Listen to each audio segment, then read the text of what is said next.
It's the Real News Network. I'm Sharmini Pires coming to you from Baltimore.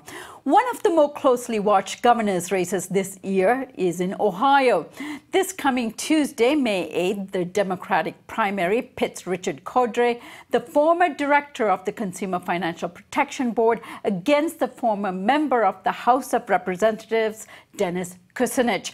Both are generally seen as coming from the left wing of the Democratic Party, with Cordray being endorsed by Senator Elizabeth Warren and Kucinich endorsed by Our Revolution, the organization that Bernie Sanders founded. Joining us today to talk about his campaign is Dennis Kucinich. He was elected to the House of Representatives for 7 terms from 1997 to 2013, representing Ohio's 10th district. Well, before that, in the 1970s, he was one of the country's youngest mayors at the age of 30. And in 2004 and 2008, he ran for the Democratic Party nomination for president. I thank you so much for joining us today, Mr. Kucinich. Great to be with you. Thank you. All right, Mr. Kucinich, let's start with your platform and how you set yourself apart from your main opponent, Richard Cordray, for the Democratic primaries on Tuesday. Well, let me just give you some comparisons here. I stand for getting rid of assault weapons. I stand for ending fracking, which is damaging our water supply. I stand for ending the death penalty. I stand for legalization of marijuana. Now, these are all issues of varying importance.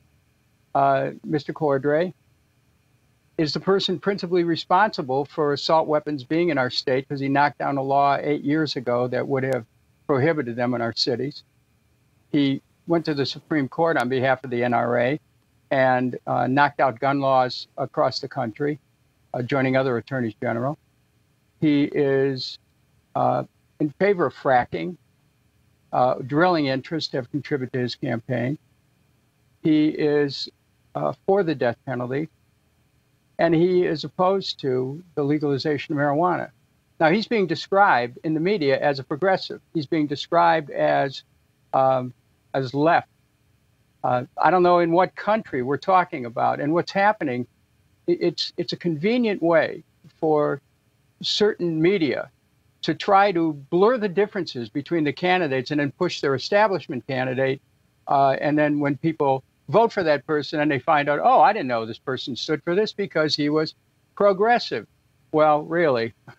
Mr. Kucinich, if we are to frame this race as such, which is the Democratic Party establishment candidate versus the more progressive candidate, why do we have somebody who is Elizabeth Warren, who's actually turned out on the right side of this discussion in terms of the party politics supporting Cordray?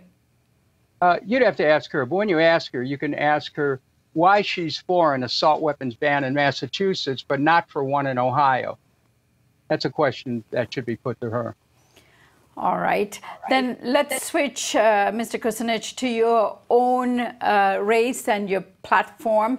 What do you think are the main issues for Ohio in terms of the governor's office?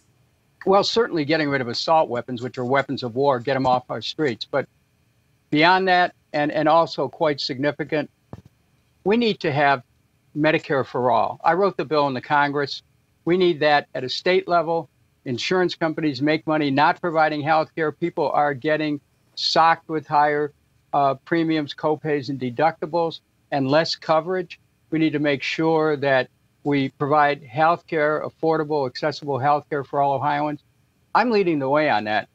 We need to rebuild our infrastructure, our bridges, our roads. We can create tens of thousands, even hundreds of thousands of jobs and stimulate the economy. I'm leading the way on that.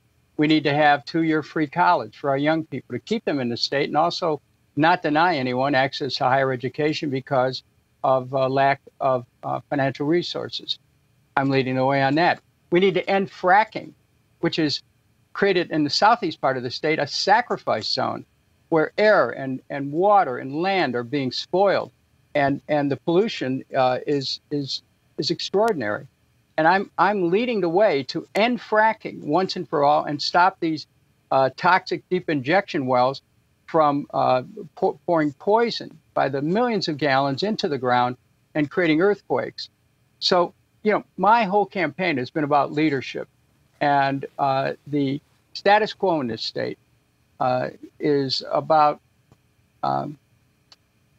creating and continuing this insider's game in Columbus, Ohio, the state capital, where the politics are controlled by the few at the expense of the many.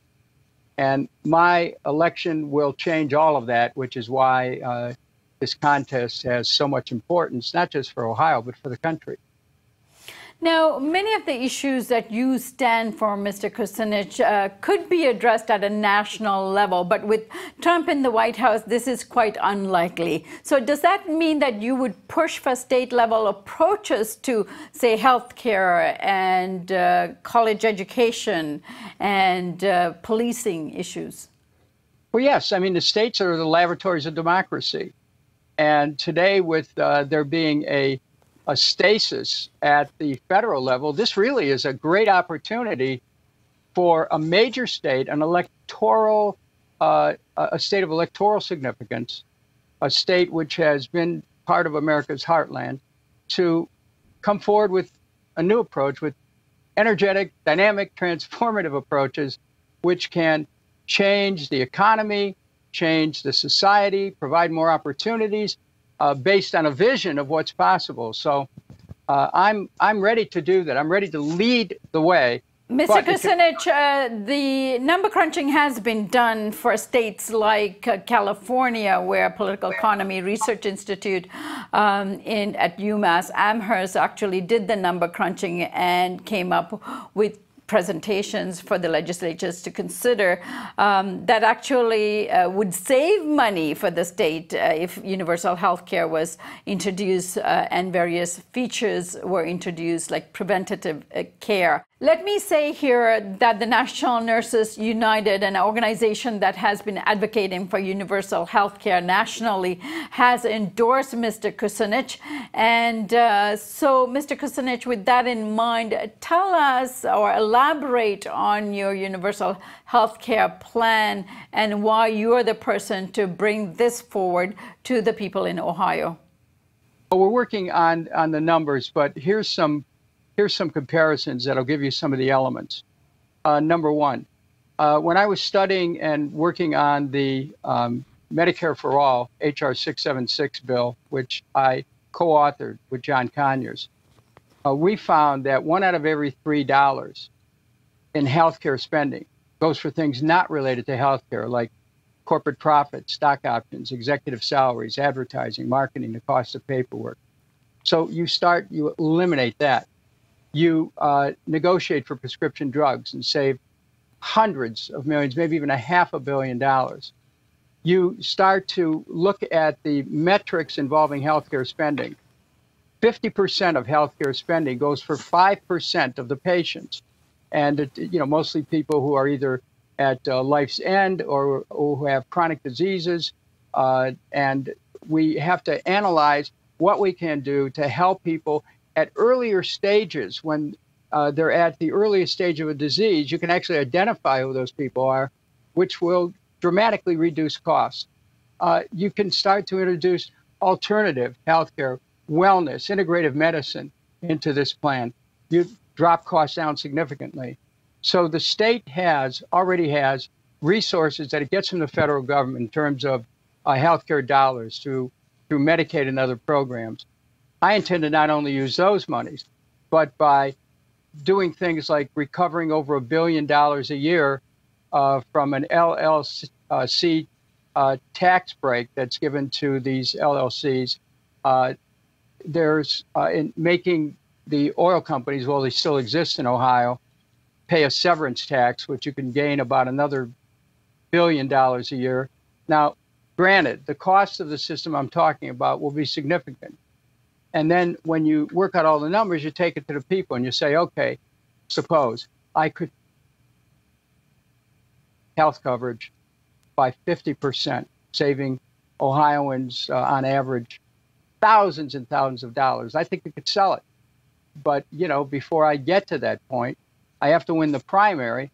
and then present the plan to all of Ohio and see if they're ready to go forward with it. Let's move on. Free college education, as New York State has done. What is your plan, and how are you going to finance it? Well, first of all, Ohio has a problem where young people are leaving, and also has a problem where young people can't afford the cost of college education. I want 2 years free college for every young person.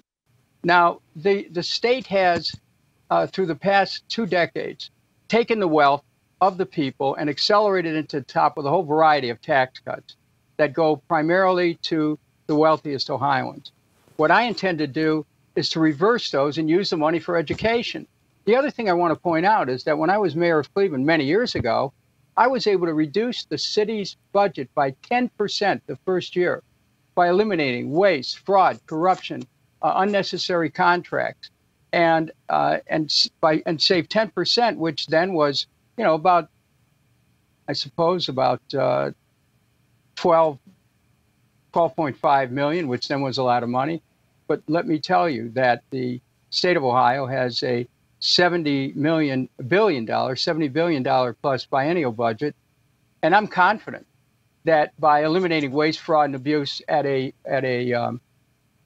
state level, that we can have the money not just to cover free 2 years free college, but to pour into other programs such as health and protecting the environment. So I don't think we suffer from a lack of money.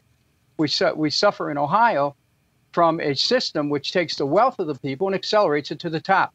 And so I intend to reverse that using the full power of the governor's office to not just start to slash unnecessary spending, but to put the dollars where they're needed the most, such as education and healthcare and the environment. All right, now switching to criminal justice issues. You've stated your position on gun control, but let's look at policing, a big issue in Ohio. Would you support a community control of police with an elected board that would govern over policing and that serves the community, as well as who has perhaps has a right to hire and fire the police chief if it became necessary? Well, police chiefs' position is pretty much determined by city charters. But do I believe in community control? Absolutely. I mean, there's no question that there needs to be a new paradigm where community and police work together to be able to describe the contours and the policies of law enforcement. And what we've had in the last few years reflects that there isn't such communication, there isn't such cooperation. But democratic policing requires interaction with communities. And anything that we can do to make that happen, I'm all for. And I think that this is something that police and community groups can work together on. I want to say that there's one other element of this that I think is really important. In the case of the misuse of deadly force, which has roiled communities across this country, and where prosecutors haven't stepped up to their responsibility to honestly review the facts of a case and to do it expeditiously, I intend to invoke a power that no governor has ever used in Ohio, and that is under Section 3.08 of the Ohio Revised Code. Upon the governor's signature on a complaint to a common police court, you could put a prosecutor on trial for misfeasance, nonfeasance, or malfeasance in the administration of justice of any particular case. And once I make that clear, prosecutors are going to understand that the community's interest and the facts of a case cannot be pushed aside in favor of politics. So I intend, as governor, to put a new emphasis on fairness, on justice, on making sure that the community's concerns about law enforcement, the quality of it, the abuse of it, are put to the forefront. All right, let's move on to clean energy issues. We've talked about fracking, but would you phase out fossil fuel production in the state? But you can't. We have to make sure that those who are working in fossil fuel industries have a job to transit to as you get rid of the industries. I mean, this is probably one of the greatest flaws that have come forward in saying, well, we're going to move to sustainable energy. Absolutely, long past the time. I introduced a bill in Congress for to set the limit of atmospheric carbon concentration at 350 parts per million. Now, we're way over 400,000 right now. I understand the essentiality of trying to not just work for sustainability, but to limit atmospheric carbon. So what do? We have to phase out all the carbon-producing energies. And I'm all for that. But you've got to make sure that people have jobs to go to when you're doing that. You can't just say cut, and then you leave people hanging and their families are starving. That's not going to happen under my administration. But let me tell you something that will happen. We'll use regenerative agriculture to help farmers to be able to change their agricultural policies, which right now result in chemical agriculture producing an effluent that runs into our rivers and our lakes, creating toxic algae blooms. I want carbon farming, where we improve soil nutrient content, sequester more carbon into the soil. You can measure that. You can pay farmers for that. You can have an appreciable impact on atmospheric carbon levels.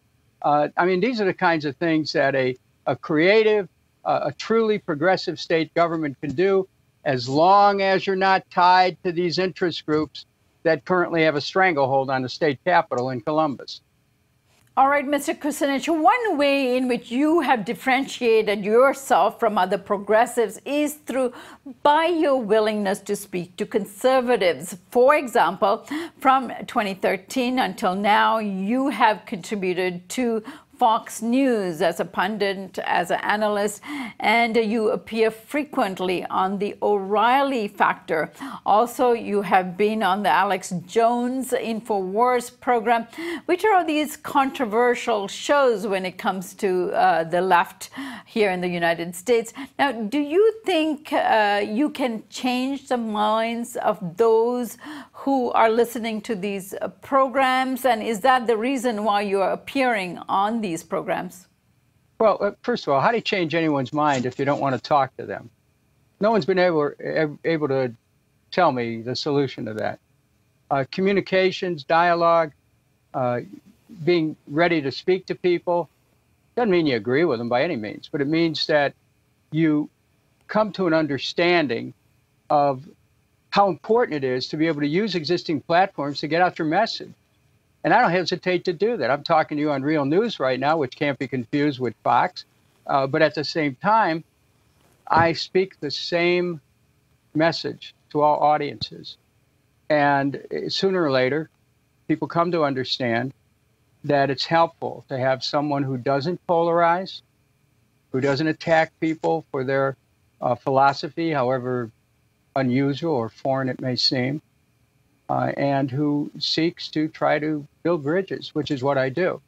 But you know, the minute that you appear on a show, those who oppose you for political purposes will right away say, "Aha, he's for this and that." No, I'm for whatever I say I'm for, not for what somebody else says I'm for based on where I appear. All right. Finally, Mr. Kucinich, Ohio is generally considered a swing state, but most of the time votes Republican for governor's office. Now, since 1945, there have been 22 terms for Ohio governor's platforms. Now, out of which 17 were Republicans who won. What makes you think you are in a better position to be the Republican candidate in the November election than Richard Cordray? Well, first of all, Mr. Cordray has already lost to Mr. DeWine, who quite likely might be the Republican candidate. That's not for sure, but there's a possibility. So he's already lost that statewide election. On the other hand, when I was elected mayor, I defeated the Republican incumbent. When I was elected to state Senate, I defeated the Republican incumbent. When I was elected to the United States Congress, I defeated the Republican incumbent. Now, how did I do that? I didn't do it by changing my positions. I did it by being able to provide contrast to what I stood for and what the other candidates stood for. And what I said resonated with the constituency. And I think that my record shows a willingness to reach out, and that I can bring some of those Trump voters home. I can bring people who have felt disaffected with the Democratic Party home. I understand why people are angry at the Democratic Party. The party sold out on trade, sold out to Wall Street, kept us in war, kept funding the wars. I mean, come on, why would people not be upset with the Democratic Party? But I've been on the other side of all of those things, and I know what people are concerned about with respect to the party, and I'm ready to help redefine what the party ought to stand for and bring back voters and gain Republican votes, because I don't polarize. I don't condemn anyone for their political parties, nor do I condemn anyone who happens to have a certain type of conservative view on things. In some ways, I'm conservative. In some ways, I'm libertarian. I don't want the government involved in everything. And in other ways, I want the government to function as a force for good in society, such as healthcare for all and education for all and a great job. So Ohio will have a chance for a real choice in November if I'm the nominee. We'll find out on this coming Tuesday, May 8th. And in the meantime, if anyone wants to help, go to Kucinich.com and make a contribution, sign up to volunteer. There's still time. We have Danny Glover coming in the next couple of days. We're very excited about that. There's a lot of interest in this race, and I sure appreciate being on Real News to talk about it. I understand that Danny Glover and Nina Turner, of course, supports your candidacy. Mr. Kucinich, I wish you all the best on Tuesday, May 8th, and I thank you for joining us here on the Real News Network. Thank you so much. Thank you. And thank you for joining us here on the Real News.